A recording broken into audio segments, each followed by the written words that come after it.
గారు కంక్లూడ్ చేయండి సార్. ఇప్పుడు వైసీపీ వాళ్ళు రెచ్చగొట్టడానికే ఉపయోగించుకుంటారు. ఎందుకంటే వాళ్ళు రెచ్చిపోయి ఇడిపోతేనే వైసీపీ గెలుస్తుంది, దానికి ఒప్పుకుంటా. అయితే ఫర్ ఎగ్జాంపుల్ నిన్న శ్రీకాకుళం అర్బన్ డెవలప్మెంట్ చైర్మన్ లేకుండా, కొనికాని రవికుమార్ లేకుండా రామ్మూర్తి నాయుడు గారు, అచ్చెన్నాయుడు గారు ఓపెనింగ్ చేశారంటే వాళ్ళు చిన్నపిల్లలు ఏం కాదు కదా, ఎమ్మెల్యే ఏం కాదు కదా, కార్యకర్తలు కాదు కదా. అటువంటి వ్యక్తులు జనసేన నాయకుడిని, ఒక జిల్లా నాయకుడిని పిలవకుండా అణిచేసి మీరు ఓపెనింగ్ చేసేస్తే మీ తెలుగుదేశం అధిష్టానం ఏం యాక్షన్ తీసుకోబోతుంది? మీరు తీసుకోకపోయినా జనసేన మౌనంగా ఉంటూ ఉండదు, అది వాళ్ళ ఇష్టం, మీ ఇష్టం, నాకేం సంబంధంలే. కానీ ప్రజలు దీనికి తగ్గట్టుగానే రేపు తీర్పిస్తారు. ఇంకో విషయం, ఇంక రోజా గారి విషయం వస్తే తప్పండి. రోజా గారు మాట్లాడడం, నువ్వు అమ్మ పాలు వితుక్కున్నావా, పాలు విదుగుతున్నావా, మీ పార్టీ వాళ్ళు కూడా అదే పని చేస్తున్నారంటే ఎక్కడ పెట్టుకుంటారండి? వైసీపీ పార్టీలో కూడా ఆడవాళ్ళు ఉన్నారుగా, మీ అధినేతకు కూడా ఆడవాళ్ళు ఉన్నారుగా. తప్పండి అలా మాట్లాడడం. రోజా గారు మాట్లాడు ముమ్మాటికి తప్పు. గాజులు కాస్తున్నావా, తప్పండి. అలాగే జగన్మోహన్ రెడ్డి గారు కూడా ఆమెను అదుపు చేయాల్సిన అవసరం ఉంది. అలాగే రోజా గారు ఎన్ని చేసినా కూడా మేము నెలకు ఒక 50 మంది దర్శనాలు కల్పిస్తామని టీడీపీ ఆహ్వానిస్తుంటే ఆమెని జనాల్లో రాంగ్ సంకేతం వెళ్తాది. రేపు వచ్చే తీర్పు కూడా అట్లాగే ఉంటదంట. ఎన్ని తిట్టినా రోజా గారి మీద యాక్షన్ తీసుకోకుండా, రోజా గారి అవినీతి ఆరోపణల మీద యాక్షన్ తీసుకోకుండా, రెడ్ కార్పెట్ వేసి స్వాగతం పలుకుతుంటే పలకండి, మీకు అధికారం ఉందో తప్పులే. కానీ ప్రజల్లోకి ఒక బ్యాడ్ సంకేతాలకు వెళ్తే అది రేపు ఓటమికి వ్యతిరేకంగా వస్తే దాని ఫలితాన్ని అందరూ అనుభవించాలని చెప్తున్నా. రైట్ సార్, మీ అభిప్రాయం. అలాగే జనసేనలు కూడా మాట్లాడేటప్పుడు ఒళ్ళు అదుపులో పెట్టుకుని మాట్లాడాలి, కానీ భారతీయ గాజులు కాస్తుందన్న కూడా తప్పు. రైట్ ధన్యవాదాలు మీ అభిప్రాయం తెలియజేసినందుకు. కృష్ణవేణి గారు చివరిగా చెప్పండి ప్లీజ్, కంక్లూడ్ చేయండి.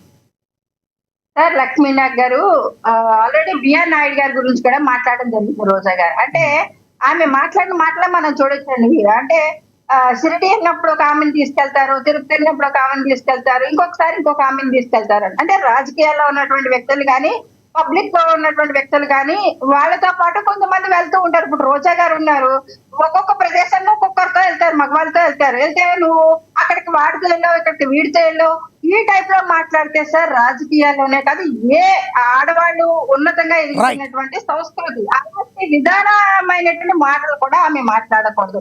ఆమె బిఆర్ నాయుడు గారి భార్య వచ్చి ఏమైనా రోజా గారితో చెప్పారండి?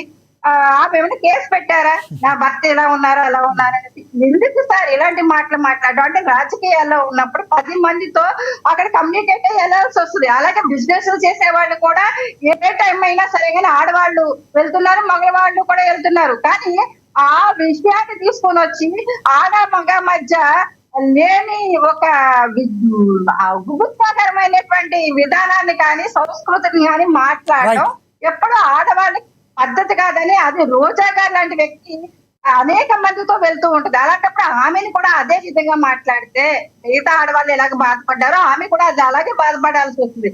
కానీ ఇలాంటి మాటలు మగవాళ్లే కదా అని ఏ మాట పడితే ఆ మాట మాట్లాడడం కూడా కరెక్ట్ గా సరే. గతంలో పవన్ కళ్యాణ్ గారిని మాట్లాడినప్పుడు కూడా చూస్తాము, ఇప్పుడు బిఆర్ నాయుడు గారిని మాట్లాడుతూ ఉన్నారు. అంటే చాలా మందిని ఇదే విధంగా వైసీపీ అంటే వీళ్ళు ఒక భూతత్వంతో చూస్తే ప్రతి విషయాన్ని కూడా అది చివరిగా ఒక్కటి చెప్పండి, ఏంటి ఆ పిఠాపురం ఇష్యూ ఎప్పుడు కూడా వచ్చే ఎన్నికల వరకు కూడా ఈ రకంగా వస్తూనే ఉంటుందా?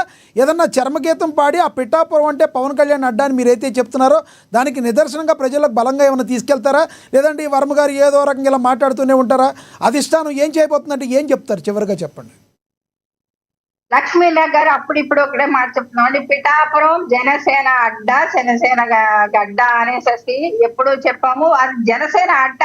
అక్కడ పవన్ కళ్యాణ్ గారు ఒక జనసేన పార్టీ అధినేత అక్కడికి వచ్చినప్పటి నుంచి కూడా అంటే ఆయన వెతుక్కుంటూ వెళ్ళాల, ప్రజలు పిలిచి ఆయన పిఠాపురం నియోజకవర్గం పీఠాధిపతిగా ఆయన కూర్చోబెట్టి ప్రజల గుండెల్లో ఆయన స్థానాన్ని సంపాదించుకుంటూ ఉన్నారు. కానీ కొంతమంది రాజకీయ ఉనికిని కోల్పోయేటువంటి చెప్పండి, వర్మ గారిని ఇప్పుడు రోజా గారిని వైసీపీ ఎలా కంట్రోల్ పెట్టుకోవాలంటుందో వర్మ గారిని టీడీపీ కంట్రోల్ పెట్టుతుందని మీరు భావిస్తున్నారా?